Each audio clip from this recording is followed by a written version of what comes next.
Gaza में हालात इतने खराब हो गए हैं कि भुखमरी से लोगों के मरने की नौबत आ गई है। महिलाएं, बच्चे और बुजुर्ग सभी इस भुखमरी के कारण कुपोषण का शिकार हो रहे हैं। वहीं कुछ ट्रक खाने की मदद लेकर पहुंच भी रहे हैं तो उसमें राहत सामग्री लुटेरे लूट लेते हैं। फिर खाना पहुंच भी जाए तो इजराइल की तरफ से हमला हो जाता है। फिलिस्तीनी लोग 20 महीने से नर्क भुगत रहे हैं। खाने के दाने दाने को मोहताज लोग अपनी जान दांव पर लगाकर अब खाना लेने राहत सामग्री केंद्र तक पहुंच रहे हैं।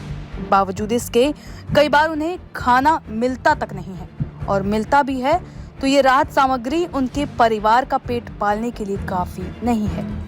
साकिर ऐसे ही एक फिलिस्तीनी हैं जो राहत सामग्री लेने के लिए सहायता केंद्र पर पहुंचे थे, पर वहां जाकर उनके हाथ केवल निराशा लगी। वो बड़ी हताशा भरे लफ्जों में कहते हैं, मैं राहत सामग्री के लिए यहाँ आया था, मगर यहाँ कुछ खास नहीं बचा।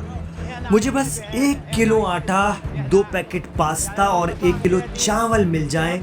मेरे घर में मैं, मेरी बीवी और मेरे 4 बच्चे हैं। 6 लोगों का परिवार इतने से खाने में कैसे गुजारा कर पाएगा?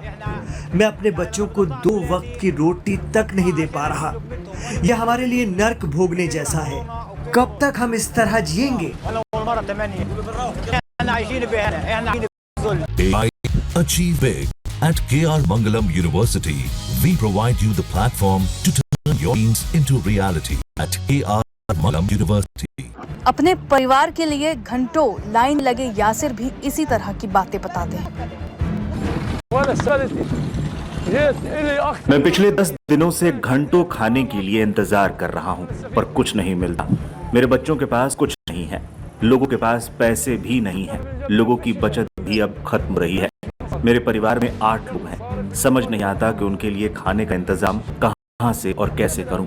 इन हालातों में 1 किलो आटे की कीमत आसमान छू रही है।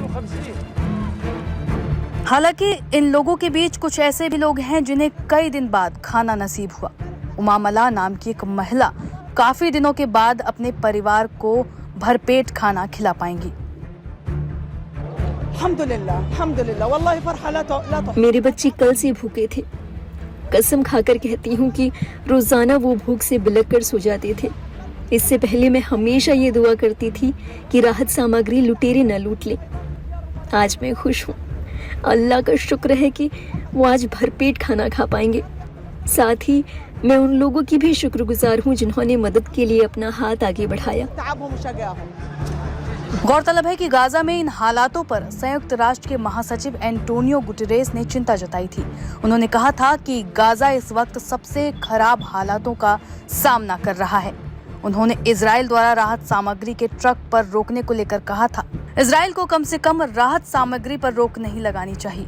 ये क्रूरता की हद है जिसका सामना गाजा के लोग कर रहे हैं। उन्होंने कहा था कि हाल ही में इजराइल ने 400 ट्रकों को अनुमति दी थी। हालांकि इसमें से 115 ट्रक ही गाजा पहुंच सके।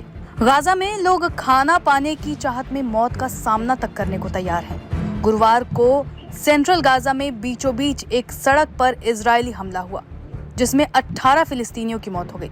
चश्मदीदियों के मुताबिक लोगों की भीड़ फिलिस्तीन पुलिस इकाई से आटे के बैग ले रही थी, जिसने ये आटा उन गिरोह से जब्त किया था जो मदद के ट्रकों को लूट रहे थे। उसी वक्त इजराइल ने हमला कर दिया। इसके अलावा हाल ही में राहत सामग्री केंद्रों पर इजराइल के हमले भी हर दिन की बात हो गए हैं। गाजा की सरकारी मीडिया के मुताबिक पिछले 4 हफ्तों में राहत सामग्री लेते वक्त इजरायली बलों ने 549 फिलिस्तीनियों की हत्या कर दी और 4066 से ज्यादा लोग घायल हैं। बताया जा रहा है कि ये ज्यादातर घटनाएं अमेरिका और इजराइल समर्थित गाजा ह्यूमैनिटेरियन फाउंडेशन की सहायता वितरण साइटों पर हुई।